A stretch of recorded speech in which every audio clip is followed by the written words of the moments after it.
that was the one thing that I found out right off. The bigger the star, the nicer the person.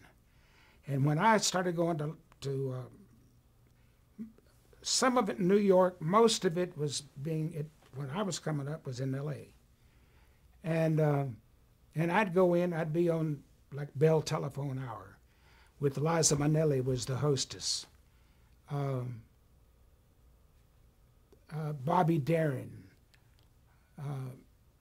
Flip Wilson and I became bosom buddies. I was on his show almost as a regular cast member. The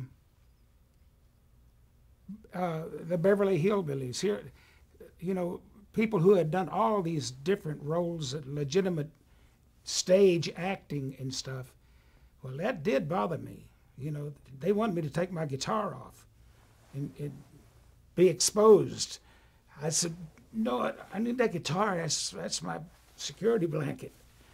But I found out they made me feel so comfortable that I just felt at ease and just went and did it. I still was in total awe because I'm the world's biggest fan. If they're, you know, good people on top of being great actors, great performers, that, and all of them have been. I can't remember, has to be one or two that were a little less than friendly, you know, at first, but not to the point that it bothered anything. But yeah, you're not kidding. Going out and walking into a room full of icons, being on The Tonight Show, sitting next to a guest, hosting The Tonight Show. And my first guest the night that I hosted The Tonight Show was Bob Hope. Now, at that time, I didn't know Bob all that well, or hardly at all. And I got to thinking, what am I going to ask him? He hasn't been asked 10,000 times. But him being such a pro, he saw that little, whatever it is you get in your eye when you're, you know, he could see that I was not at ease. So he jumped in and helped. And all these people have helped me. I've not missed a rung of the ladder of success.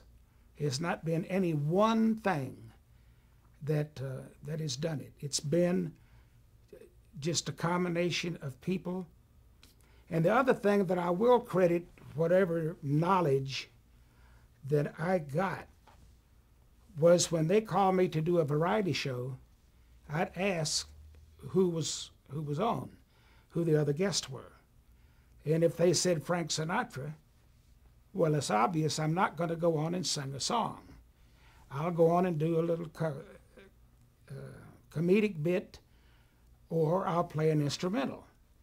If I go on the variety show and Andre Segovia is on with his guitar, I'm not going to play guitar with him.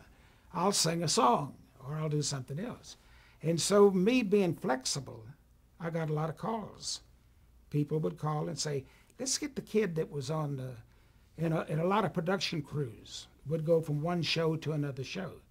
They'd be putting it together and they'd say, we need somebody to do something here in this spot. You know, they're putting the show together. They said, how about that kid that played the guitar? Remember him? He was easy to get along with and seemed like he had nothing he was trying to push. And so I'd get a call and I'd go do the show. And I got to know all these directors, producers, crews, and we're just a big fan club of each other. The fact that I was hanging around with these people on the technical end, the cameramen and the sound people, and these are people who have put that same microphone out for Bing Crosby to sing through, you know. And I just felt, I didn't stop and think about it because it probably would have scared me to think that I am in the spot that these icons have been in the past.